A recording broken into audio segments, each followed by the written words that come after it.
Shalom, selamat pagi Bapak Ibu. Senang sekali pagi hari ini kita dapat kembali beribadah dan kita akan kembali menyembah Tuhan kita pada pagi hari ini.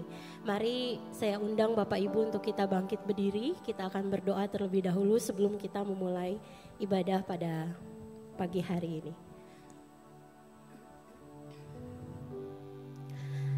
Pertolongan pada kita di ibadah minggu pagi yang kudus ini datang dari Tuhan Allah yang menciptakan langit, bumi, dan segala isinya. Ia adalah Allah yang memelihara ciptaannya dan tidak pernah meninggalkan perbuatan tangannya dari selama-lamanya sampai selama-lamanya. Bapak, sungguh kami mengucap syukur, kami sungguh berterima kasih Tuhan. Kalau pagi hari ini Engkau bangun, Engkau izinkan kami bangun dengan tubuh yang sehat, dengan tidak kurang suatu apapun Tuhan. Kami bisa datang dengan tidak kekurangan apapun Tuhan untuk ibadah pada hari Minggu ini. Kami sungguh bersyukur Tuhan, kami sungguh berterima kasih dan kami percaya Tuhan, Allah hadir di tengah-tengah kami Tuhan. Seperti yang firman-Mu katakan, 2-3 orang hadir, maka Allah hadir, Allah ada di tengah-tengah kami Tuhan. Dan kami mau memuji dan menyembah Engkau pada pagi hari ini Tuhan. Kami mau mendengarkan kebenaran firman-Mu Tuhan. Mari pagi hari ini dari awal pertengahan sampai akhirnya kami serahkan ibadah ini Tuhan. Dan di dalam nama-Mu Tuhan Yesus Kristus kami memulai ibadah pagi hari ini. Haleluya, amin. Shalom Bapak Ibu sekalian. Shalom. Shalom, ada sukacita di rumah Tuhan. Yang bersukacita boleh lambaikan tangannya. Kita memberikan kemuliaan bagi Tuhan kita yang luar biasa. Kita boleh lihat kanan kiri dan depan belakangnya. Berikan salam, berikan senyuman yang paling hangat. Katakan selamat hari Minggu. Dan kita akan memulai ibadah kita. Kita akan menyembah, kita akan memuji Tuhan yang luar biasa dalam kehidupan kita. Amin. Semua siap memuji Tuhan? Semua siap memuji Tuhan? Amin. Semua buat tepuk tangan seperti ini, come on.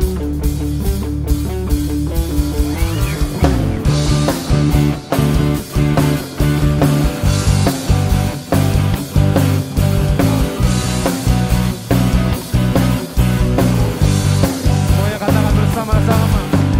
Tak pernah ku ragu akan kesetiaan-Mu, Kau pegang hidupku. Sepenuh jiwaku ku yakin dan percaya, Kau tuntun langkahku. Katakan Yesus, Yesus Kaulah Raja dalam hidup, berkuasa berjaya untuk selamanya. Hanya Kau Tuhan, sumber kekuatan, kuasa-Mu tercurah bagiku senantiasa. Denganmu Tuhan, ku kan berjalan dari kemuliaan sampai kemuliaan.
Yesus kau Raja.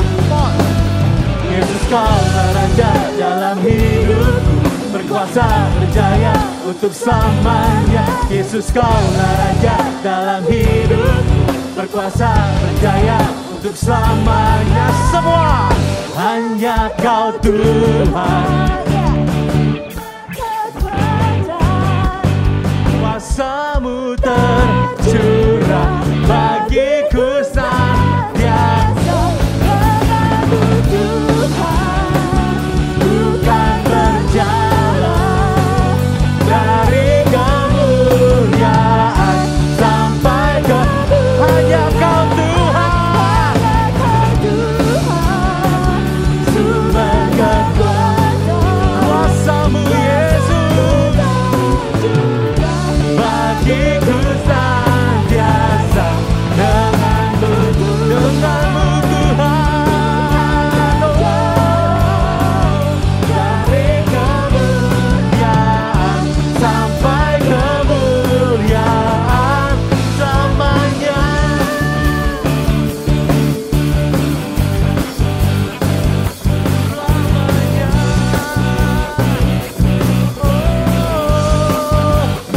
berikan kemuliaan yang paling dahsyat bagi Allah kita semua.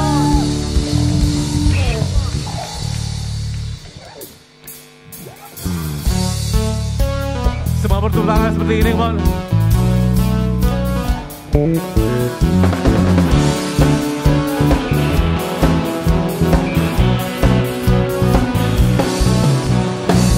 Pelukis cakrawala, berangkai jagat raya, pencipta alam semesta, pemilik kehidupan yang sanggup menyelamatkan, jalan-jalan kebenaran. Semuanya katakan. Kami rindukan kuasa lawatan-Mu, kebangkitan pasti terjadi.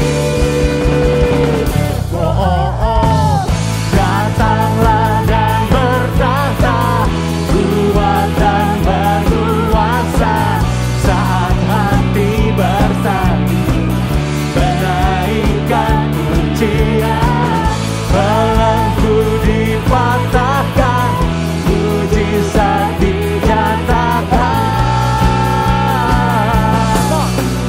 Great is our God.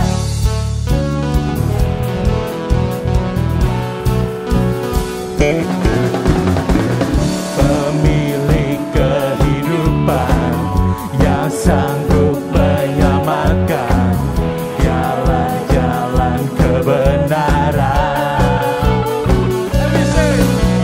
Kami rindukan kuasa lawatan-Mu, kebangkitan pasti terjadi.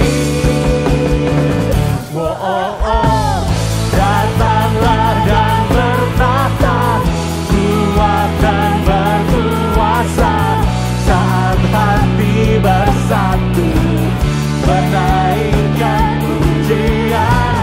Belenggu dipatahkan, mujizat dinyatakan. Great is our God.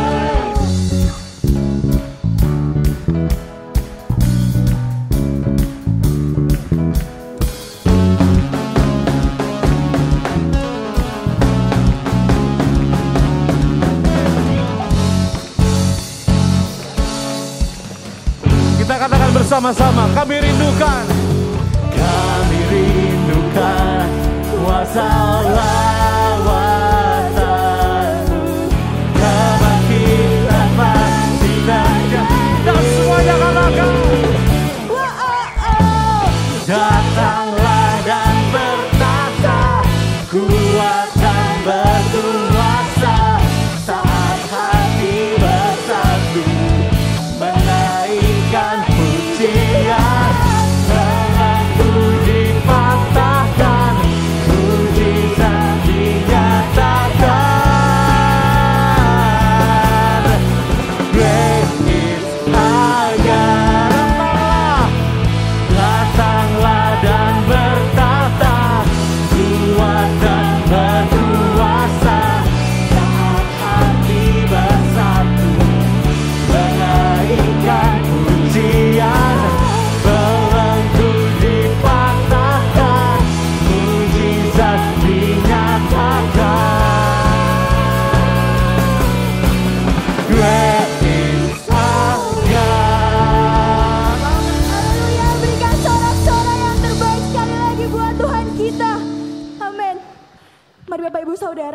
mau ajak kita semua untuk sama-sama merenungkan kebaikan Tuhan. Mari kita sama-sama mau datang. Kita mau bersyukur untuk setiap kemurahan Tuhan, untuk setiap pengorbanannya, untuk setiap cintanya buat hidup kita. Karena kami tahu Tuhan, kami sungguh aman dalam tangannya Engkau.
begitu detail, dengan begitu luar biasa Tuhan. Kami bersyukur kalau kami menjadi anak-anak-Nya Engkau Yesus. Hidup kami hanya untuk memenuhi panggilan-Mu saja ya Bapa. Kami mau serahkan Tuhan setiap kondisi kami Tuhan, pergumulan hidup kami, semua harapan kami Tuhan. Kami yakin dan percaya kami hidup dalam tangan-Nya Engkau aja Yesus. Terima kasih Tuhan, Kau sudah mau hadir. Biar Kau terus Tuhan beracara di tengah-tengah kami, dalam setiap hati kami. Terima kasih Tuhan Yesus, kami sudah memuji, menyembah, dan sudah berdoa dan mengucap syukur. Dalam nama Tuhan Yesus, haleluya, amin. Bapak Ibu dipersilahkan duduk. Diminta kesediaannya untuk mengisi form pendaftaran kehadiran. Sudah disediakan di link WhatsApp di setiap grup, mungkin ada di grup masing-masing ya. Waktu dan tempat kami persilahkan. Terima kasih.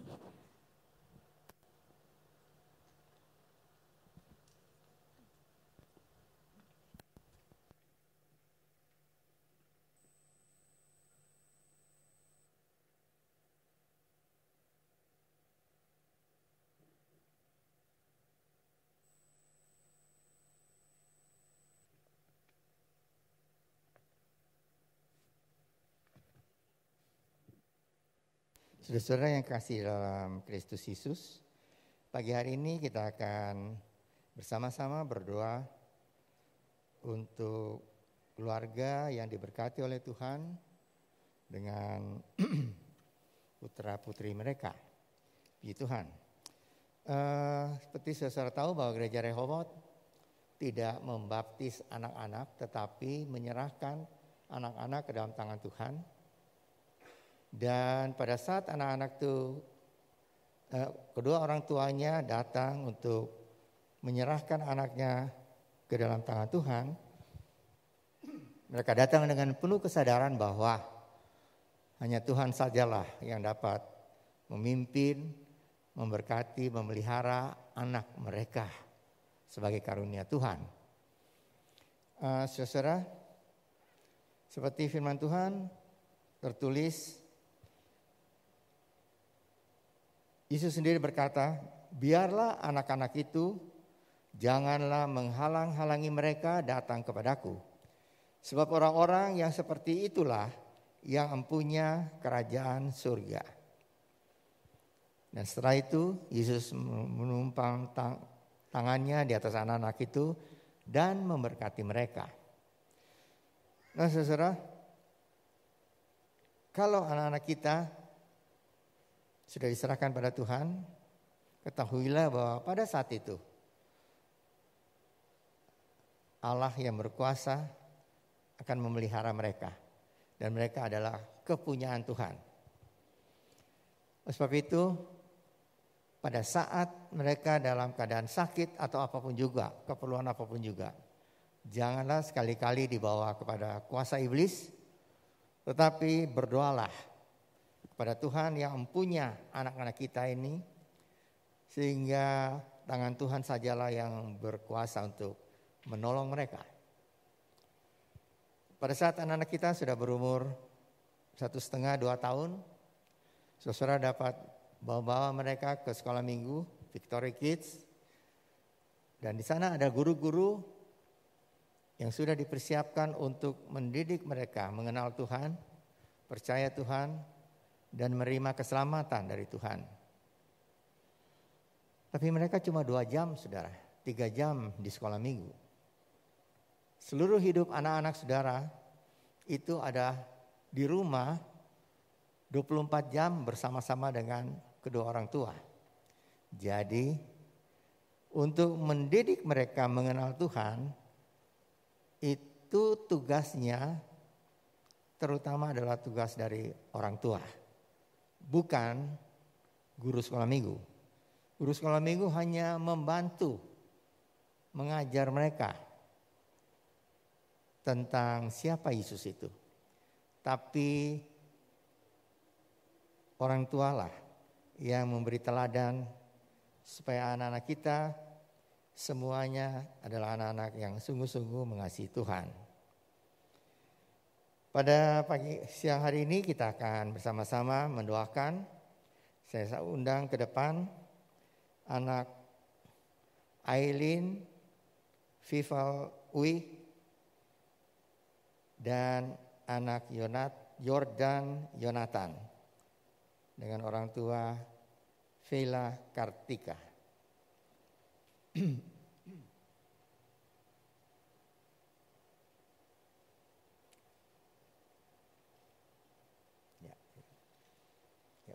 Berdiri situ ya.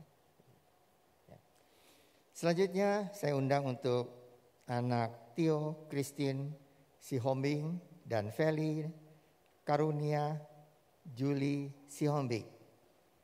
Anak-anak dari orang tua Sangkap Barita Oloan Luman Toruan dan Dona Simanjunta.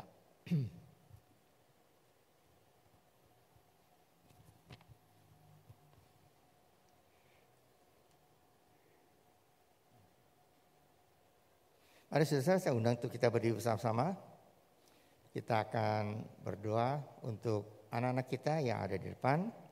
Kita menyanyi satu kor, yaitu Kuserahkan, Kuserahkan. Saya minta untuk kita angkat tangan, kita memberkati dari tempat kita masing-masing anak-anak yang ada di depan.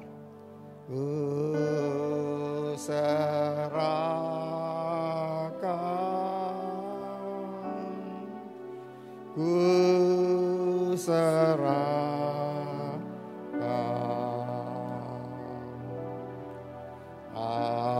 anakku pada Allah.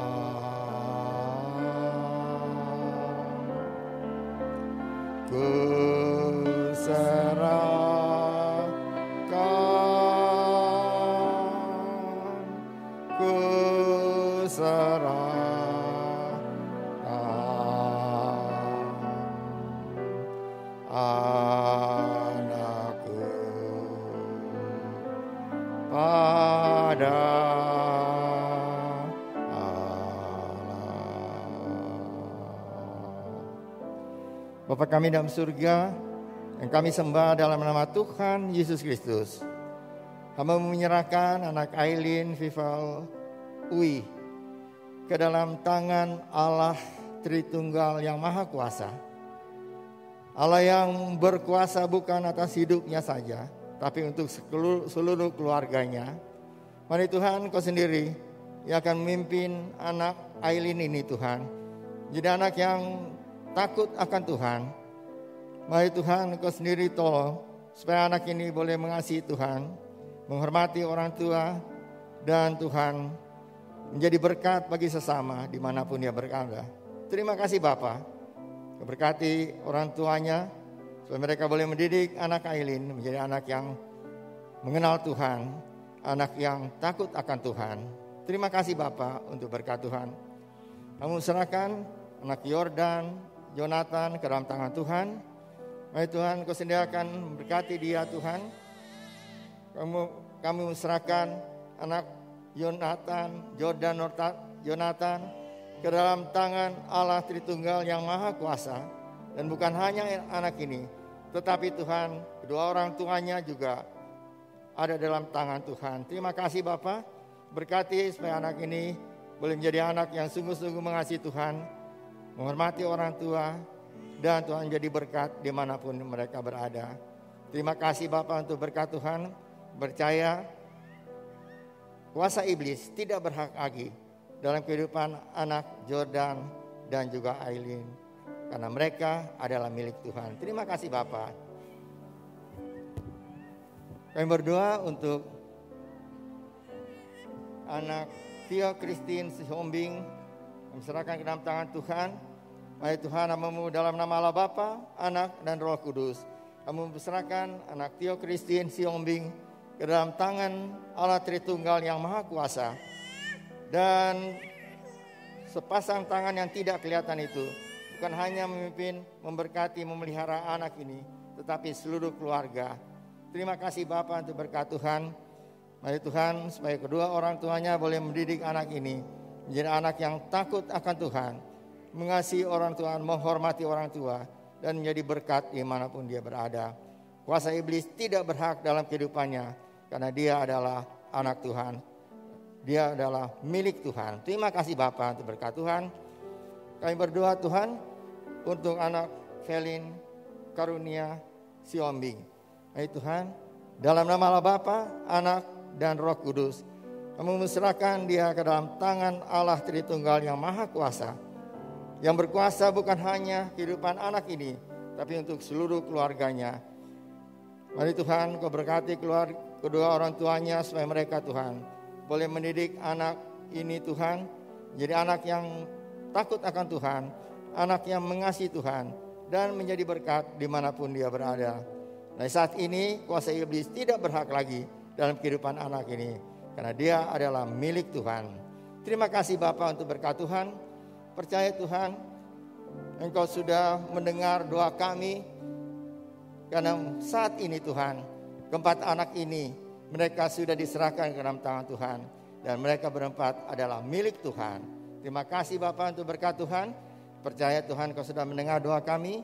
Dalam nama Tuhan Yesus Kristus, kami sudah berdoa dan mengucap syukur. Amin. Silakan duduk saudara.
Kenyang banget nih.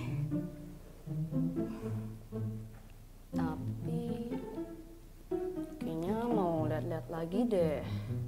Tahu belum kalau malam hari di Cilaki berubah jadi surganya jajanan. Lihat tuh pakai atraksi segala si AAT. Enak nih kayaknya. Yang rasa salted egg apa yang pedes ya? Tapi aku kan barusan makan. Tapi pengen. Pesen nggak ya? Ah, pesen aja deh.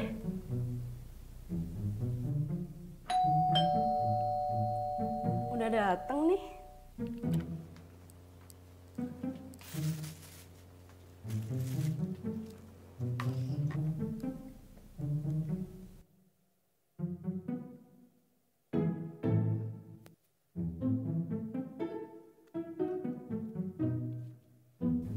Kayaknya ada yang enak deh.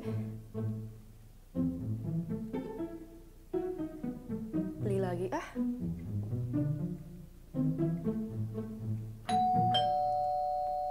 Datang lagi nih makanan aku. Asik. Ya.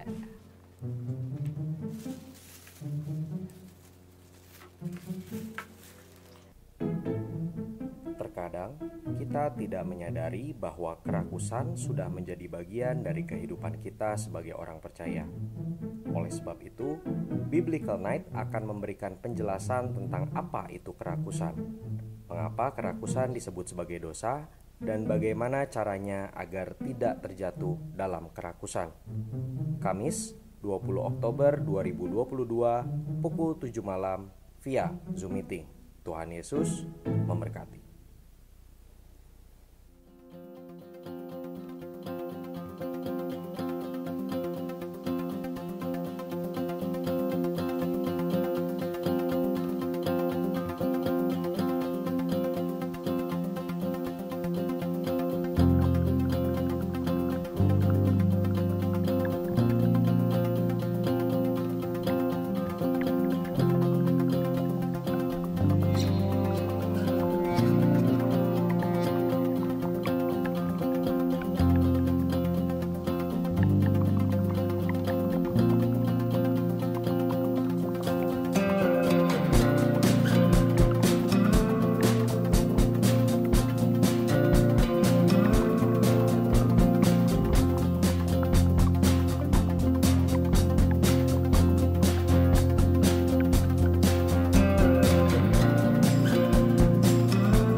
Jiwaku merindukanmu,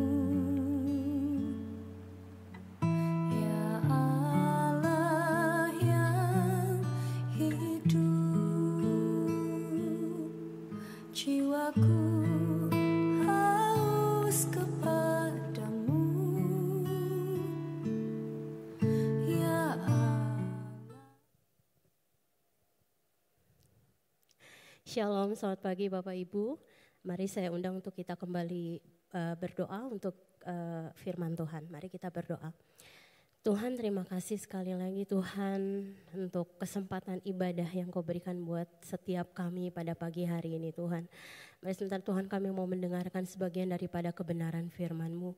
Mari Allah yang tolong kami Tuhan, lebih daripada apa yang hamba-Mu mampu untuk sampaikan. Hamba percaya bahwa Roh Kudus bekerja di dalam hati setiap kami. Roh Kudus yang akan memateraikan kebenaran firman Tuhan ini. Sehingga berbicara di dalam hati setiap kami, menjadi kekuatan, menjadi penghiburan bagi setiap kami. Terima kasih Tuhan. Kami mau serahkan semua di dalam tangan kasih-Mu. Dalam nama-Mu Tuhan Yesus, kami berdoa dan mengucap syukur. Haleluya. Amin. Shalom sekali lagi, selamat pagi Bapak Ibu. Perkenalkan, mungkin ada yang belum kenal ya. Bapak Ibu, nama saya Teli. Pertama-tama saya mau mengucapkan banyak terima kasih kepada Bapak Gembala Sidang, kepada para hamba Tuhan, dan juga kepada jemaat gereja Rehobot untuk kesempatan yang diberikan kepada saya untuk membagikan kebenaran firman Tuhan pada pagi hari ini. Bapak Ibu, firman Tuhan yang akan kita renungkan pada pagi hari ini berjudul God Knows Me. Ini ayat yang mungkin pernah kita baca ya Bapak Ibu. Ayat ini tentu tidak asing bagi setiap kita. Ada di dalam Mazmur 139 ayat 1 sampai 13. Nanti kita akan lihat ayat ini, nanti kita akan bersama-sama merenungkan kebenaran firman Tuhan apa yang terdapat di dalam Mazmur 139. Sebelumnya Bapak Ibu, Mazmur 139 ini judul perikopnya itu adalah doa di hadapan Allah yang Maha Tahu. Dikenal oleh para cendekiawan Yahudi itu sebagai mazmur yang berisi perenungan yang dalam dan berasal dari pengajaran tentang kemahatauan Allah. Ada dua bagian pengajaran. Ada dua bagian pengajaran yang dituliskan oleh Daud sebagai penulis Mazmur tentang kemahatauan Allah di dalam Mazmur 139 ini. Dan pada pagi hari ini kita akan baca ayat ini ayat per ayat, kita akan melihat kebenaran apa yang Allah rindu untuk disampaikan kepada kita pada pagi hari ini. Kita akan lihat ada dua bagian yang sudah ditulis oleh Daud di dalam Mazmur ini. Yang pertama, itu adalah Allah mengenal kehidupan, Allah mengenal kebaikan dari ciptaannya. Mari kita akan baca mulai dari ayat yang ke-1 sampai ayatnya yang ke-6. Minta tolong ditayangkan ayatnya. Kita akan baca ini secara bersama-sama ya, Bapak Ibu. Dalam hitungan yang ketiga, mari 1, 2, 3. Untuk pemimpin biduan, Mazmur Daud. Tuhan, Engkau menyelidiki dan mengenal aku. Engkau mengetahui kalau aku duduk atau berdiri. Engkau mengerti pikiranku dari jauh. Engkau memeriksa aku kalau aku berjalan dan berbaring. Segala jalanku kau maklumi. Sebab sebelum lidahku mengeluarkan perkataan, sesungguhnya semuanya telah kau ketahui ya Tuhan. Dari belakang dan dari depan engkau mengurung aku.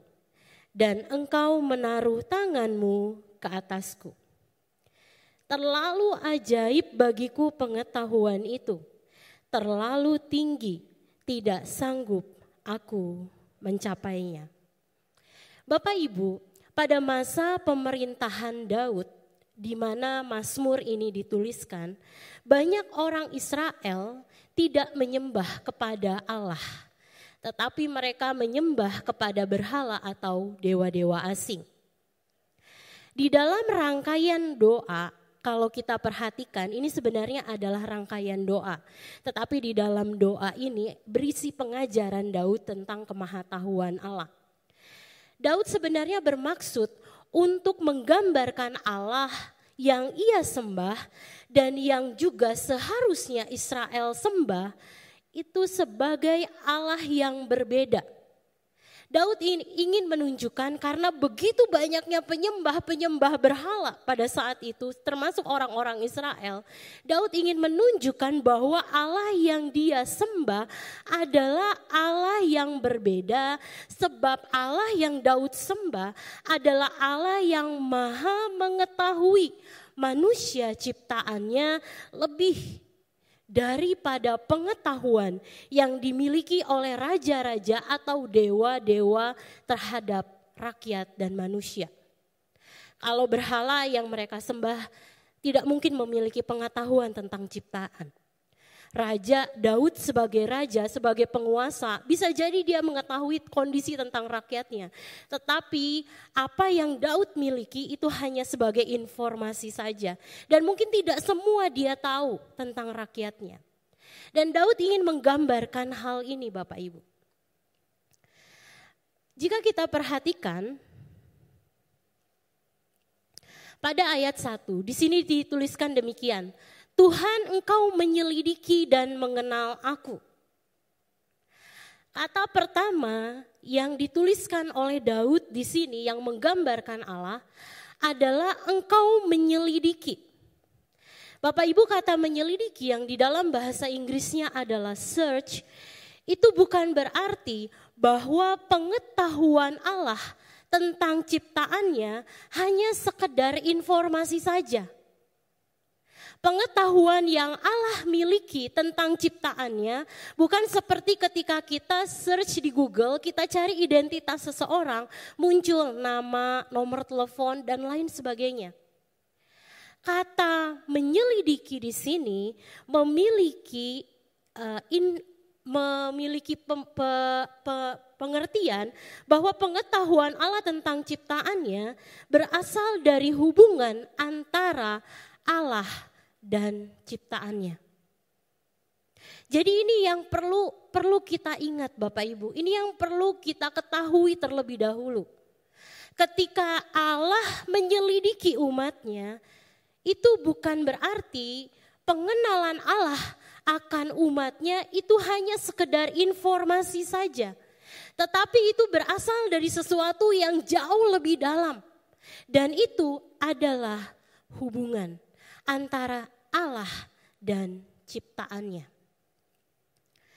Dan juga Bapak Ibu, Allah mengenal umatnya sebenarnya karena sifat maha tahu yang dimiliki oleh Allah itu adalah being.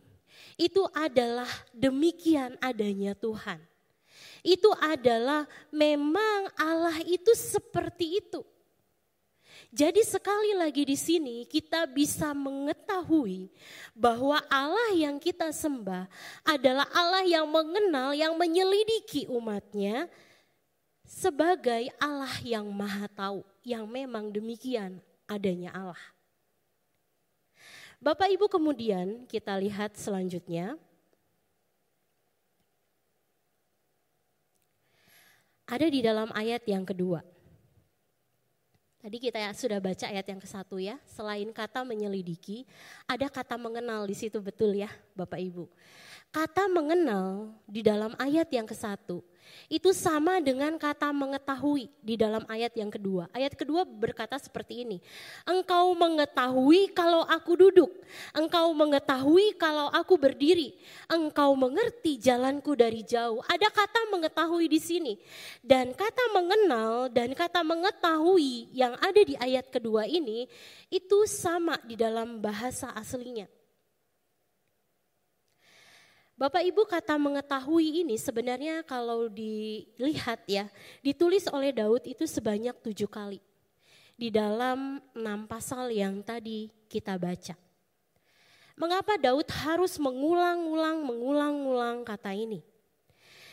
Sebabnya itu adalah karena Daud ingin menekankan bahwa Allah yang dia sembah adalah Allah yang mengenal umatnya. Kata mengenal, kata mengetahui di dalam bahasa aslinya itu adalah yada, yang berarti bahwa pengetahuan tentang umatnya itu adalah pengetahuan mulai dari hal-hal yang paling sederhana. Makanya tadi kenapa Daud mengatakan, engkau tahu ketika aku duduk, engkau tahu ketika aku berdiri. Mengapa Daud menuliskan itu? Itu sederhana sekali.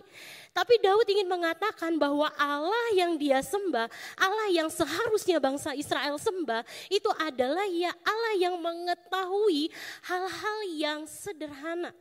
Sampai kepada hal-hal yang sangat pribadi. Di ayat yang kedua tadi dibilang bahwa Allah mengerti pikiranku dari jauh. Itu sangat pribadi, tidak ada seorang pun yang tahu isi pemikiran orang lain kecuali Allah. Bapak Ibu, kalau kita lanjutkan pembacaannya di dalam ayat 3 sampai ayat yang keempat, izinkan saya untuk mengulang ayat ini Bapak Ibu, saya akan bacakan. Engkau memeriksa aku. Kalau aku berjalan dan berbaring, segala jalanku kau maklumi. Sebab sebelum lidahku mengeluarkan perkataan, sesungguhnya semuanya telah engkau ketahui, ya Allah. Bapak Ibu, pada ayat yang kedua sampai ayat yang keempat, kemahatauan Allah ini digambarkan sebagai bahwa ia tahu seluruh aktivitas kehidupan kita. Dia tahu ketika aku duduk, dia tahu ketika aku berdiri, dia tahu apa yang ada di dalam pikiranku.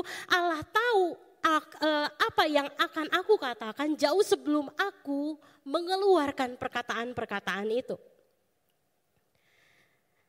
Allah mengetahui semua itu. Saudara, hal ini menunjukkan apa? Hal ini menunjukkan bahwa Allah mengenal kehidupan. Allah mengenal kebaikan-kebaikan dari umatnya. Bapak Ibu, ayat ini sungguh luar biasa. Kalau kita bawa ini ke dalam perenungan pribadi kita di rumah, ini akan berbicara sesuatu secara pribadi kepada kita. Karena ini dihasilkan dari perenungan yang dalam dari seorang pemazmur. Allah mengenal kehidupan, Allah mengenal kebaikan daripada umatnya dengan sedemikian dalam. Allah tidak hanya mengetahui sesuatu hanya dari kulit luarnya saja. Allah tidak hanya tahu bagaimana kulit dari durian tajam, enggak. Tapi Allah tahu sampai ke dalam-dalamnya. Allah mengetahui tentang kita sampai ke kedalaman hati kita. Ia tidak hanya mengetahui seluruh aktivitas kehidupan kita saja Bapak Ibu. Bahkan Allah yang kita sembah yang berbeda adalah ia mengetahui seluruh keberadaan diri kita. Dia tahu masa depan kita, dia tahu tujuan hidup kita, dia tahu diri kita seperti apa yang kita harapkan, dia tahu apa yang kita doakan, dia tahu seluruh tentang diri kita. Bapak Ibu, tetapi ketika kita berbicara tentang Allah yang Maha Tahu, Allah yang menyelidiki, Allah yang mengenal, Allah yang memeriksa, Allah yang tahu tentang kita. Agak hati-hati untuk menganggap bahwa Allah yang kita sembah, Allah yang memiliki pengetahuan yang bertumbuh. Allah yang kita sembah memiliki tidak memiliki pengetahuan yang bertumbuh. Apa artinya ini Bapak Ibu? Artinya adalah Allah bukan Allah yang tahu sedikit, kemudian dia jadi tahu banyak karena menyelidiki. No, bukan seperti itu. Meskipun memang kalau misalnya kita perhatikan ya Bapak Ibu ya, kalau kita perhatikan di dalam Alkitab, terkadang itu Allah memposisikan dirinya itu seperti memiliki pengetahuan yang bertumbuh. Sepertinya Allah memiliki pengetahuannya bertambah. Di dalam Alkitab mungkin Bapak Ibu digambarkan seperti itu. Ini terutama ketika terlihat sekali ketika peristiwa tawar-menawar dengan Abraham terjadi. Nanti Bapak Ibu bisa baca ayatnya di rumah di dalam Kejadian 18 ayat 16 sampai 33.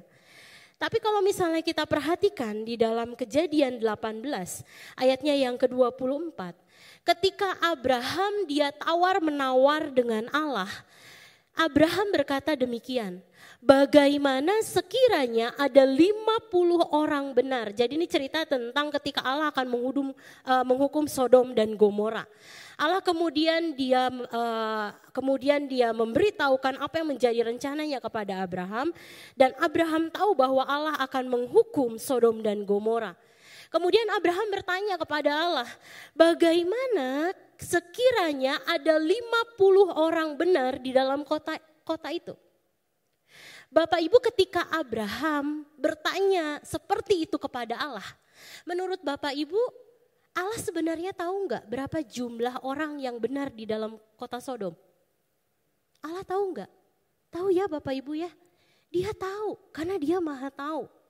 Tetapi Allah mendialogkan hal ini dengan Abraham dengan tujuan Allah sedang berusaha membangun hubungan dengan Allah. Allah sedang membangun hubungan dengan Abraham. Makanya dia mendialogkan hal ini kepada Abraham. Padahal sebenarnya Allah tahu berapa jumlah pasti orang yang benar di dalam kota Sodom dan Gomora. Tapi kemudian kita lihat Allah terus berdialog dengan Abraham. Mulai dari 50 berkurang sampai mencapai titik terendah. Yaitu hanya 10 orang saja. Dan Allah tetap mendialogkan hal itu dengan Abraham. Mengapa? Karena Allah sedang berusaha untuk membangun hubungan Bapak Ibu dengan Abraham. Bapak Ibu, ia mengizinkan hal ini. Tapi meskipun Alkitab terkadang mencatat hal yang seperti itu, sepertinya pengetahuan Allah itu bertumbuh, sepertinya pengetahuan Allah itu bertambah, tetapi pengenalan Allah kepada ciptaannya bukan pengenalan yang bertumbuh, bukan ya Bapak Ibu ya. Meskipun Alkitab menggambarkan hal seperti itu. Jangan dimaknai bahwa Allah adalah pribadi yang seperti itu. Allah mengenal kita karena sekali lagi, karena sifat maha tahu Allah itu adalah being-nya Allah. Karena Allah memang begitu adanya Bapak Ibu. Pengetahuan Allah tentang kita adalah pengetahuan yang berasal dari hubungan antara Allah dan ciptaannya. Jadi Bapak Ibu, ini luar biasa sekali. Allah tidak hanya tahu nama kita. Allah tidak hanya tahu berapa berat badan kita, jumlah rambut di kepala kita. Bukan hanya itu yang Allah tahu. Allah tahu kita sampai ke kedalaman hati dan pikiran kita. Saudara, mungkin terkadang kita melihat dunia seperti sedang berjalan tanpa arah dan tujuan. Tanpa kita menyadari bahwa Allah yang kita sembah adalah Allah yang maha mengetahui apa yang terbaik bagi umatnya. Setuju Bapak Ibu? Allah yang kita sembah adalah Allah yang maha mengetahui apa yang terbaik buat umatnya. Amin. Amin. Contohnya Bapak Ibu, ketika masalah datang dalam kehidupan kita, Allah mengetahui bahwa kita sanggup untuk menghadapinya. ketika sakit penyakit menimpa tubuh kita, ketika Allah izinkan kita menderita kesakitan, Allah tahu bahwa kita sanggup untuk menanggungnya. Amin Bapak Ibu. Ketika misalnya Bapak Ibu, ada peristiwa kehilangan dalam kehidupan kita, Allah izinkan kita kehilangan orang yang paling dekat dengan kita. Allah izinkan kita untuk kehilangan orang yang paling kita sayangi. Allah izinkan terjadi, kenapa? Karena Allah tahu bahwa kita sanggup untuk menanggung kepedihan tersebut. Bahkan Bapak Ibu, ketika Allah mengizinkan kita untuk menjalani masa penantian yang cukup panjang, seperti kita menanti anak, menanti teman hidup, menanti pekerjaan, Allah tahu bahwa kita pasti akan dapat bersabar untuk menantikannya. Bapak Ibu, Allah mengetahui apa yang terbaik bagi kita, sehingga kita tidak perlu mengkhawatirkan masa depan kita. Kita tidak perlu mengkhawatirkan kehidupan kita. Oleh sebab itu mari setelah kita mengenal pengetahuan Allah tentang kita, mari kita setelah kita tahu bahwa Allah mengenal kehidupan kita, Allah mengetahui seluruh aktivitas kita, Allah mengetahui masa depan dan tujuan-tujuan hidup kita. Mari kita tetap percaya. Bahkan mungkin ketika kita ada di dalam titik terendah dalam kehidupan kita, kita tetap percaya bahwa Allah tahu yang terbaik bagi kita. Amin. Lalu yang kedua Bapak Ibu, bagian pengajaran Daud tentang kemahatauan Allah yang kedua adalah bahwa Allah mengenal kelemahan kita. Saya akan ajak untuk kita baca ini sambil kita lihat ya satu persatu Bapak Ibu. Kita akan mulai dengan ayat yang ke-7. Kita baca sama-sama ya dalam hitungan yang ketiga. 1, 2, 3. Kemana aku dapat pergi menjauhi roh-Mu Tuhan? Kemana aku dapat lari dari hadapan-Mu? Bapak Ibu, kata kemana aku dapat pergi ini, sebenarnya kalimat ini dia memiliki hubungan, dia memiliki relasi dengan pengetahuannya Allah. Di sini pemazmur tidak sedang bermaksud untuk berkata seperti ini kepada Allah. Dia tidak sedang berkata, Tuhan aku mau sembunyi dari Engkau. No, bukan seperti itu. Tuhan aku mau menjauh dari Engkau. No, bukan seperti itu. Ketika Daud menulis kemana aku dapat pergi menjauhi roh-Mu Tuhan, kemana aku dapat lari dari hadapan-Mu, ini sebenarnya pernyataan Daud, ini pernyataan iman Daud. Daud tahu karena Allah Maha Tahu, Allah tahu seluruh aktivitas kehidupan dia. Daud tahu bahwa dia tidak bisa lari, dia tidak bisa menjauh dari Allah. Dengan demikian pada ayat ke-7 sebenarnya pemazmur menyadari Bapak Ibu bahwa pengetahuan Allah tentang kita tidak dibatasi dengan jarak, jauh atau dekat. Selanjutnya mari kita lihat ayat yang ke-8 sampai ayat yang ke-10. Kita akan baca sama-sama ya Bapak Ibu ya. Boleh ya, kita lanjut lagi, tapi saya tidak tulis di sini. Kita akan baca dalam hitungan yang ketiga, minta tolong ditayangkan ayatnya. 1, 2, 3. Jika aku mendaki ke langit, Engkau di sana. Jika aku menaruh tempat tidurku di dunia orang mati, di situ pun Engkau. Jika aku terbang dengan sayap fajar dan membuat kediaman di ujung laut, juga di sana tangan-Mu akan menuntun aku dan tangan kanan-Mu memegang aku. Bapak Ibu, konsep ini, konsep yang tadi kita baca di dalam ayat 8 sampai 10, ini sebenarnya menabrak cara berpikir yang dipercayai oleh orang-orang pada saat itu. Karena mereka menyembah kepada dewa, yang mereka percayai adalah bahwa dewa itu hanya menguasai satu teritorial tertentu saja. Misalnya Allah di Babel, ya dia hanya akan menguasai, dia hanya akan mengenal, dia hanya akan tahu tentang daerah itu saja. Di sini Daud ingin menyatakan bahwa Allah orang Israel itu unik. Ya Bapak Ibu ya, Allah orang Israel itu berbeda dengan yang lainnya, sebab ketika umatnya dibuang ke Babel, ia ada di sana. Di sini bahkan dikatakan, jika aku mendaki ke langit, engkau di sana. Jika aku menaruh tempat tidurku di dunia orang mati, di tempat yang paling dalam sekalipun, engkau di sana. Ini menabrak apa yang mereka percayai saat itu. Allah yang disembah oleh orang Israel adalah Allah yang ada di mana saja. Allah yang tahu umatnya berada di mana saja. Dengan demikian, di sini sebenarnya kita pemazmur mau mengatakan bahwa batasan geografis itu tidak dapat melumpuhkan kemampuan kemahatauannya Allah. Kita di timur, Allah di sana. Kita di barat, Allah di sana. Kita ke langit yang paling tinggi, mungkin ya kalau kita bisa ya Bapak Ibu ya terbang dengan pesawat yang paling tinggi ya Bapak Ibu. Allah ada di sana.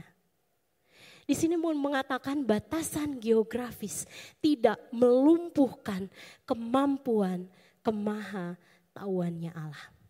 Bapak Ibu, sebenarnya ayat 7 sampai 13 ini secara keseluruhan itu berbicara tentang bahwa Allah mengetahui dosa dan kelemahan-kelemahan kita.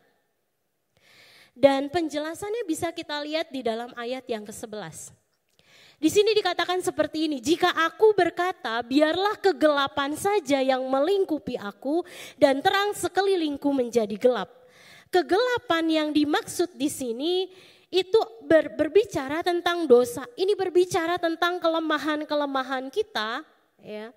Dan bahwa bahkan dosa-dosa ini pun tidak dapat menggelapkan Tuhan. Artinya apa? Artinya mungkin ya Bapak Ibu ya, mungkin kita atau mungkin ada siapa gitu ya, yang mungkin pernah berpikir, saya mau lari dari Tuhan. Atau mungkin saya mau menjauh dari Tuhan karena dosa. Saya udah hidup dalam dosa, saya jauh aja dari Tuhan gitu ya. Atau saya mau lari dari Tuhan gitu. Mungkin ada orang yang berpikir kayak gitu. Tapi sebenarnya ya Bapak Ibu, kalimat-kalimat seperti itu sebenarnya itu adalah sebuah istilah. Karena kalau kita sudah mengetahui bagaimana pengetahuan Allah tentang kita di dalam ayat yang ke-1 sampai ayatnya yang ke-6, kita tahu bahwa kita tidak benar-benar bisa, bahkan kita tidak bisa lari dari hadapan Tuhan. Betul ya Bapak Ibu ya? Kita tidak dapat bersembunyi dari hadapan Tuhan. Mengapa? Karena Tuhan tahu siapa kita. Tuhan tahu apa yang ada dalam pikiran kita. Bahkan Tuhan tahu apa yang mau kita ucapkan sebelum ucapan itu keluar dari mulut kita. Karena itu Bapak Ibu, meskipun ada orang yang mungkin merasa bahwa dirinya dan Tuhan saling menjauh satu dengan yang lain, bahkan tidak memiliki hubungan, tapi sebenarnya Tuhan tahu di mana kita berada, kapanpun, setiap saat, dan sekali lagi kemahatauannya tidak dapat dibatasi dengan jarak. Mari kita lanjutkan di dalam pembacaan firman Tuhan ayat 12 sampai 13. Ayat 12, saya akan bacakan demikian firman Tuhan. Maka kegelapan pun tidak menggelapkan bagimu, dan malam menjadi terang seperti siang, kegelapan sama seperti terang. Sebab engkaulah yang membentuk buah pinggangku, menenun aku dalam kandungan ibuku. Bapak Ibu, orang-orang yang hidup pada zaman Daud itu mungkin berpikir, mereka memiliki pemikiran bahwa dosa itu dapat membuat manusia terputus dengan Tuhan. Tapi dalam pengertian Allah tidak mau tahu lagi tentang orang yang berdosa. Ini pemikiran yang ada di zaman yang dulu, Bapak Ibu. Jadi karena umatnya sudah hidup dalam dosa, mereka berpikir Tuhan gak mau tahu lagi tentang kita. Karena kita ada hidup dalam dosa. Tetapi faktanya, yaitu di sini dituliskan, kegelapan pun tidak menggelapkan bagimu. Artinya bahwa kejahatan kita tidak dapat membuat Allah tidak mengetahui tentang kita. Hal ini berbeda sekali lagi dengan pandangan orang-orang Yahudi pada saat itu. Yang berpikir bahwa ketika seseorang ada di dalam kegelapan, maka ia benar-benar putus hubungan sama Tuhan. Tetapi sebenarnya kegelapan, dosa yang melingkupi kita tidak dapat menghalangi Allah untuk tetap mengenal kita, bahkan mengetahui kelemahan dan dosa-dosa kita. Sedangkan pada ayat yang ke-13 Bapak Ibu, ayat yang terakhir. Ada kata sebab ya di situ Bapak Ibu, betul ya di awal ayat ya. Ini merupakan alasan. Kata sebab di sini ini adalah alasan mengapa Allah mengenal kita di dalam keberdosaan kita. Mengapa Allah mengenal kita di dalam kebaikan-kebaikan kita. Mengapa? Karena Ia menciptakan kita. Jadi sekali lagi Allah mengenal kita karena Dia adalah pencipta kita. Bapak Ibu, dalam kehidupan kita sebagai orang Kristen, tentu kita bukan orang yang sempurna, betul ya. Kita mungkin masih mengalami up and down. Kita masih mengalami jatuh dan bangun dalam dosa. Dan seringkali kita berpikir, ketika saya jatuh dalam dosa, Tuhan tidak peduli. Karena Tuhan hanya peduli, Tuhan hanya care dengan diri saya yang baik-baik saja. Mungkin kita berpikir seperti itu. Kalau kita kudus, kalau kita tidak melakukan dosa, Allah kalau kita melakukan dosa, Allah tidak akan peduli pada kita. Mungkin kita berpikir seperti itu. Atau mungkin kita juga berpikir, kalau kita hidup kudus, Tuhan sayang sama kita. Tapi kalau kita enggak hidup kudus, Tuhan jangankan sayang ya, mungkin ngelihat kita aja enggak mau. Ya. Mungkin ada pandangan seperti ini, tapi di dalam ayat 7 sampai ayat 13 yang kita baca, kita mengetahui bahwa Tuhan mengasihi kita dalam keberdosaan kita. Nanti kita akan lihat bagaimana cara Tuhan mengasihi kita. Bagaimana cara Tuhan peduli dengan dosa-dosa kita. Hal ini ya Bapak Ibu perlu dulu ditekankan bahwa tidak berarti kita dapat bertoleransi dengan dosa. Ini bukan berarti kita dapat hidup semau-maunya dalam dosa kita, no. Tapi ini berbicara sekali lagi bahwa dosa tidak menghalangi Tuhan untuk mengenal umatnya. Bapak Ibu mungkin juga ya ada orang yang berpikir kalau saya berbuat dosa tapi enggak ada yang tahu, ya itu bukan dosa. Mungkin ada berpikir kayak gitu ya Bapak Ibu ya. Kalau saya dosanya sembunyi ya, kalau saya dosanya sendirian aja, ya itu mah bukan dosa, kan enggak ada yang tahu. Mungkin kita ada berpikir seperti itu ya Bapak Ibu. Pandangan ini pun sebenarnya salah Bapak Ibu. Sebab Allah tahu dosa yang kita lakukan meskipun tidak ada seorang pun yang tahu. Bahkan ketika kita menipu diri kita sendiri. Kita melakukan dosa tapi kita bilang enggak lah itu mah bukan dosa. Tuhan tahu Bapak Ibu. Dan Tuhan tahu bahwa itu adalah dosa. Dan itu juga memang adalah dosa. Kita tetap tidak bisa membohongi Allah. Mau kita lari, mau kita berusaha untuk sembunyi, kita tidak dapat menyembunyikan diri kita dari Allah. Kita tidak bisa membohongi Allah.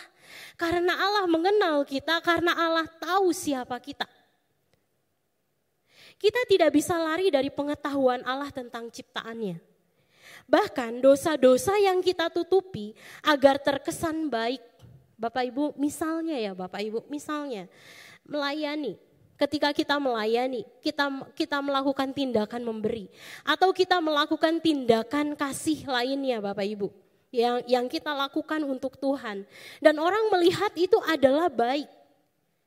Tetapi pertanyaannya, motivasi apa yang ada di dalam diri kita untuk melakukan hal itu? Kalau motivasinya salah, itu keliru. Meskipun caranya benar Bapak Ibu. Kalau motivasinya, kalau tujuannya salah, kalau misalnya caranya betul, motivasinya betul, tujuannya salah, itu pun adalah dosa. Sebab dosa tidak hanya berbicara tentang perbuatan. Ini yang harus kita tahu tentang dosa Bapak Ibu. Dosa tidak hanya berbicara tentang apa yang kita lakukan, tindakan tubuh kita ini, bukan hanya itu Bapak Ibu. Tetapi juga motivasi apa yang menyelubungi, tujuan apa yang ditetapkan untuk melakukan hal itu. Itu kalau salah itu bisa menjadi dosa di hadapan Tuhan. Bapak Ibu, Tuhan tidak hanya memperhatikan cara yang kita lakukan saja. Tetapi di dalam ayat 1-6 dikatakan, ia menyelidiki sampai kepada motivasi. Ia menyelidiki sampai kepada tujuan-tujuan di balik perbuatan kita. Bapak Ibu, fakta ini seharusnya tidak membuat kita menjadi terintimidasi. Bapak Ibu, kita ini adalah orang-orang pilihan Allah, betul ya? Kita ini adalah orang-orang yang ditetapkan Allah untuk menjadi orang-orang yang kudus. Itu sebabnya Bapak Ibu, hal ini seharusnya mendorong kita untuk tetap senantiasa menyelidiki hati kita. Mari kita tetap senantiasa menyelidiki motivasi dan tujuan-tujuan kita di hadapan Allah. Mari kita refleksi diri setiap saat. Ketika kita melayani, ketika kita melakukan setiap tindakan, apa yang kita tetapkan untuk hidup kita, apa yang harus saya lakukan? Tindakan apa yang harus saya lakukan, motivasi apa yang saya miliki, tujuan apa yang saya tetapkan. Mari kita koreksi itu terus-menerus di hadapan Allah. Bapak Ibu, Allah mengetahui perjuangan kita untuk melawan manusia daging. Dan Allah sebenarnya memberikan kekuatan, bahkan memberikan perangkat kepada kita untuk dapat mengatasinya. Misalnya Bapak Ibu pernah nggak Bapak Ibu bertanya di dalam diri, mengapa ya Tuhan kok menempatkan saya di Rehobot? Pernah ya Bapak Ibu mungkin ya bertanya-tanya ya, kenapa saya harus ada di Rehobot? Jawabannya itu adalah karena Ia telah menyediakan berbagai perangkat untuk kita Bapak Ibu. Kita ini udah punya senjata, kita ini udah punya kekuatan, kita ini udah punya perangkat yang dapat kita gunakan untuk mengatasi manusia daging kita. Karena Allah tahu perjuangan kita melawan dosa itu tidak bisa dilakukan sendirian. Harus ada komunitas yang mendukung, harus ada gereja yang mendukung. Oleh sebab itu, jika kita bertanya mengapa saya ditempatkan di Rehobot, jawabannya karena Rehobot memiliki perangkat yang telah Tuhan sediakan untuk mengalahkan manusia daging kita. Perangkat itu apa saja Bapak Ibu? Perangkat itu ada Bapak Gembala Sidang. Perangkat itu ada para hamba Tuhan. Perangkat itu ada khotbah-khotbah yang sudah disusun dengan baik tema-temanya Bapak Ibu. Dan disajikan dengan terstruktur setiap minggunya. Ada juga kita punya teman-teman komunitas. Bapak Ibu kalau belum punya teman komunitas mungkin bisa gabung dengan Sharon ya. Ada teman komunitas rohani. Ada Sharon Bapak Ibu, ada pelajaran-pelajaran yang juga telah disediakan oleh gereja Rehobot. Mulai dari kelas persiapan baptisan sampai dengan KOR. Perangkat yang Allah sediakan ini Bapak Ibu akan membantu setiap kita untuk bisa bertumbuh, untuk bisa mengatasi manusia daging kita. Tuhan sebenarnya sudah, sudah membentuk gereja Rehobot ini dengan sedemikian baik. Sudah menyediakan apa yang diperlukan oleh jemaatnya di gereja Rehobot ini. Mulai dari pelajaran-pelajaran sampai kepada tayangan-tayangan setiap bulan yang dapat menolong pertumbuhan iman kita. Allah sudah menyediakan segala hal yang diperlukan untuk kita bisa mengatasi, untuk kita bisa mengikis manusia daging kita. Allah tidak meninggalkan kita sendirian untuk berjuang melawan dosa dan kelemahan-kelemahan kita. Bapak Ibu, betul, saya setuju dan kita semua setuju bahwa Allah akan menerima kita apa adanya. Betul, tetapi jangan tutup mata. Ia juga berurusan dengan dosa-dosa kita. Allah berurusan dengan dosa-dosa kita. Allah tidak akan membiarkan kita untuk tetap di dalam keberdosaan kita. Allah sekarang sedang membentuk kita untuk mengikis manusia daging kita. Kalau kita ada dosa, Tuhan gak akan biarkan itu. Tuhan peduli dengan kita. Dia juga menyediakan, dia juga membentuk kita. Bisa mungkin juga melalui keluarga kita. Tuhan membentuk kita mungkin mulai dari pasangan kita. Selain daripada gereja. Mungkin tempat pekerjaan kita juga sedang membentuk kita. Allah sedang membentuk kita untuk menjadi orang-orang yang kudus. Kita ini kumpulan orang-orang kudus Bapak Ibu. Dan kita sekarang sedang dibentuk oleh Allah untuk menjadi sempurna. Untuk menjadi seperti gambaran anaknya. Dan Allah sudah menyediakan berbagai perangkat di dalam gereja ini. Untuk kita bisa mengikis manusia daging kita. Bapak Ibu, sekali lagi, kehidupan kita telah diatur sedemikian rupa. Tuhan gak sembarangan menciptakan kita. Tuhan benar-benar dengan detil mengatur mengatur kehidupan kita, masa depan kita, tujuan hidup kita.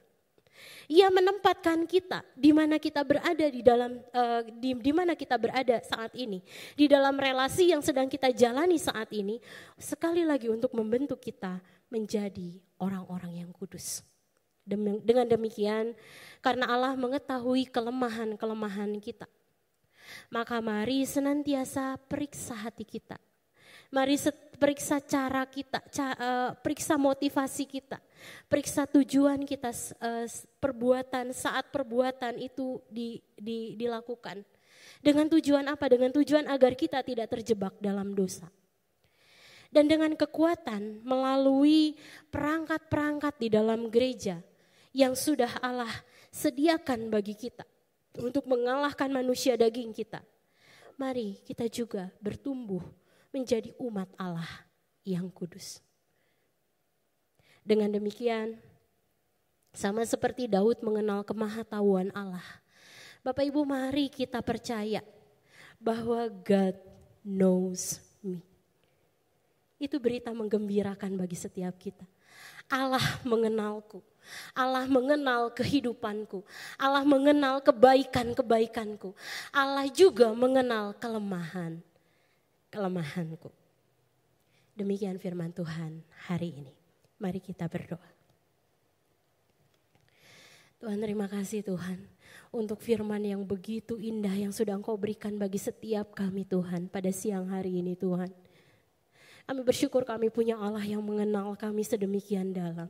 Kami bersyukur kami punya Allah yang tahu siapa kami, apa yang ada di dalam diri kami, apa yang menjadi pergumulan kami, apa yang menjadi masalah dalam kehidupan kami, apa yang kami lakukan Tuhan. Bahkan mungkin dosa yang saat ini sedang kami gumuli Tuhan.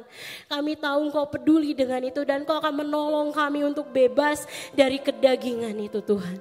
Dan kami percaya Tuhan, Allah yang mengenal kami adalah Allah yang tahu apa yang terbaik bagi setiap kami. Dan kami mau serahkan diri kami sepenuhnya ke dalam tangan kasih-Mu. Kami mau mempercayakan kehidupan kami ke dalam tangan kasih-Mu. Terima kasih Tuhan. Hamba-Mu selesai berbicara, tapi biar Roh Kudus yang terus memateraikan kebenaran firman Tuhan ini di dalam hati setiap kami. Terus berbicara sehingga kami semakin memahami kebenaran firman. Terima kasih di dalam nama Tuhan Yesus kami berdoa dan mengucap syukur. Haleluya. Amin.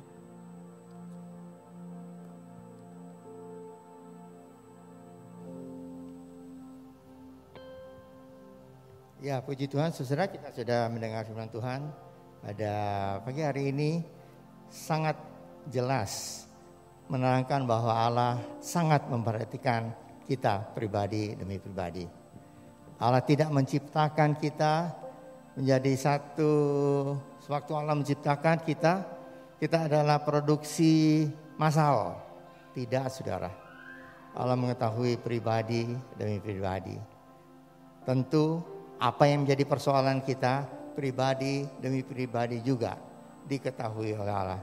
Dan Dia menolong kita spesifik dengan apa yang kita pohonkan, apa yang kita perlukan. Puji Tuhan.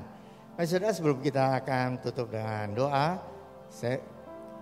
mari kita berdoa terus untuk pemerintah kita yang tengah mengatasi pandemi ini dan juga tekanan ekonomi, ya, supaya Indonesia dapat keluar dari segala sesuatu ini dan kita boleh merasakan berkat Tuhan dalam kehidupan berbangsa dan bernegara di negara ini. Mari saudara kita berdiri bersama-sama, saya undang untuk kita berdiri, kita akan masuk dalam doa. Mari kita berdoa. Bapa kami dalam surga, terima kasih Tuhan untuk berkat Tuhan bagi kami semua. Kami ucap syukur, kami mempunyai Allah yang begitu besar, Allah yang maha kuasa, Allah yang mengetahui kami pribadi demi pribadi, apa yang menjadi pergumulan kami. Terima kasih Bapa untuk berkat Tuhan, firman Tuhan yang disampaikan pada hari ini boleh membawa kami mengucap syukur bahwa kami mempunyai Allah yang hidup, Allah yang berkuasa, Allah yang menolong kami semua pada kesempatan kapanpun juga sesuai dengan apa yang kami perlukan dalam hidup kami. Terima kasih Bapak. Kami tak berdoa untuk pemerintah kami yang mengatasi tekanan ekonomi dan pandemi ini Tuhan, supaya Indonesia dapat keluar dari segala hal ini dan kami boleh merasakan pertolongan Tuhan, berkat Allah dalam bangsa dan negara kami. Terima kasih Bapak. Kami akan masuk dalam minggu yang baru berjalan bersama dengan Tuhan. Kami percaya Kau tidak meninggalkan kami semua. Tuhan memberkati dan menyertai kami semua. Sebelum kami akan pulang, kami akan memberikan persembahan dan mengembalikan perpuluhan yang Tuhan punya. Ajar pada kami untuk memberikan yang terbaik. Karena Tuhan sudah memberikan yang terbaik bagi kami, yaitu hidup yang kekal di dalam Tuhan. Terima kasih Bapa. Percaya Tuhan Kau sudah mendengar doa kami dan ucapan syukur kami ini. Kami naikkan dalam nama Tuhan Yesus Kristus yang menjadi juru selamat kami yang hidup. Saudara, angkat tangan saudara untuk menerima berkat Allah. Arahkan hati saudara kepada Tuhan dan hadirat-Nya. Maka berkat Allah memenuhi hidup saudara. Berkat Allah memenuhi keluarga saudara. Berkat Allah memenuhi kesehatan saudara. Berkat Allah memenuhi pekerjaan saudara. Dan jadilah berkat dimanapun saudara berada. Dan saudara, terimalah berkat dari Allah Bapa, kasih karunia dan damai sejahtera dari Tuhan Yesus Kristus dan persekutuan Allah Roh Kudus menyertai saudara sekalian mulai hari ini sehingga Maranatha, Tuhan Yesus datang kembali. Amin. Bapa, terima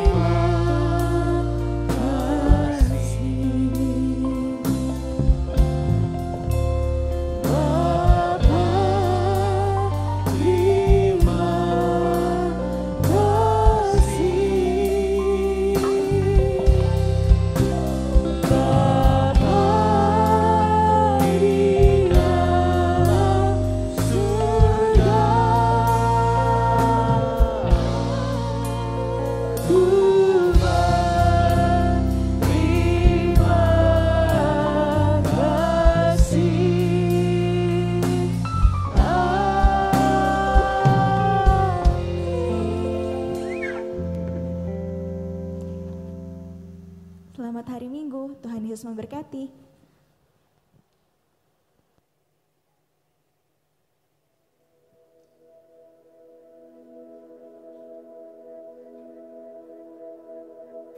Seringkali kita doa-doa kita karena kita tidak mengerti siapa Kristus.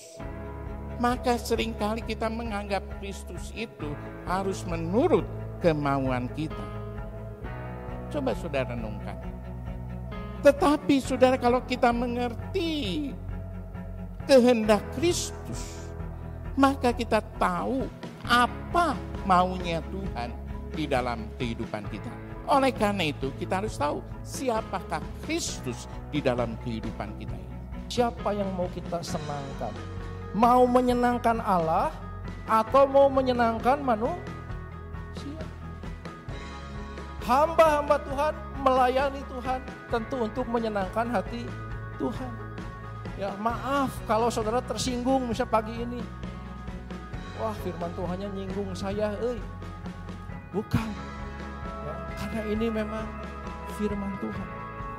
Orang yang kadang-kadang kita tidak tahu apa jasanya, tetapi di mata Tuhan dia begitu berarti. Bukan melihat level, tetapi melihat apa yang dia lakukan bagi sesama dan terutama bagi Tuhan.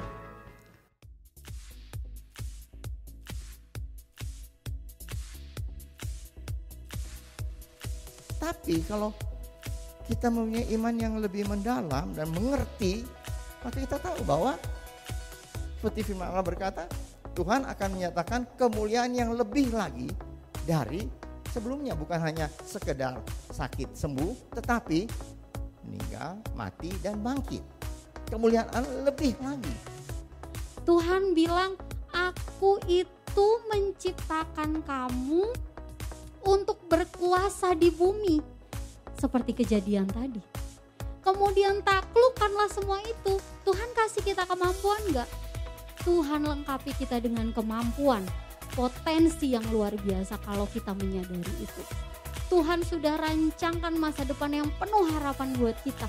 Jadi jangan dengar kalau orang lain bilang kita gagal lah, kita nggak mampu lah, kita nggak bisa apa-apa. Itu kata manusia. Ingat kita punya Tuhan yang merancangkan hidup kita itu indah, penuh harapan. Banyak orang cuma tahu Kristus, tapi banyak orang yang gak benar-benar mengenal Kristus. Banyak orang yang mau terlihat baik dengan pergi ke gereja setiap hari Minggu, terlihat baik dengan mengikuti kebaktian setiap hari Minggu, tetapi mereka mengabaikan pengenalan akan Kristus yang sejati. Shalom saudara, selamat beribadah di Gereja Rehoboth. Kami sangat senang Anda dapat bersekutu bersama kami. Mari beribadah secara onsite di Kebaktian Umum 1 atau Kebaktian Umum 2 dengan tetap menjaga protokol kesehatan. Rekaman ibadah dapat Anda akses di YouTube channel Gereja Rehoboth Jemaat Bandung mulai pukul 5 sore. Allah Tritunggal dan Kemahakuasaan Allah akan menjadi tema kita sepanjang bulan Oktober. Jangan lewatkan ibadah setiap minggunya. Persembahan dan perpuluhan dapat diberikan saat ibadah onsite maupun online melalui QR Code dan nomor rekening yang tersedia.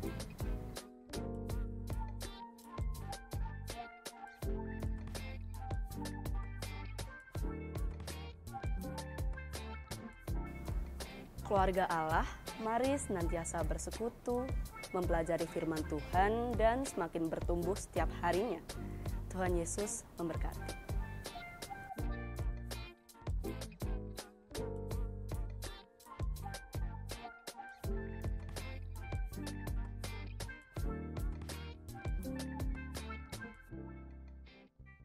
Anda telah selesai mengikuti ibadah online Gereja Rehoboth. Jangan lupa untuk like dan subscribe, dan ketuk lonceng untuk notifikasi pemberitahuan info-info berikutnya. Selamat hari Minggu, Tuhan Yesus memberkati.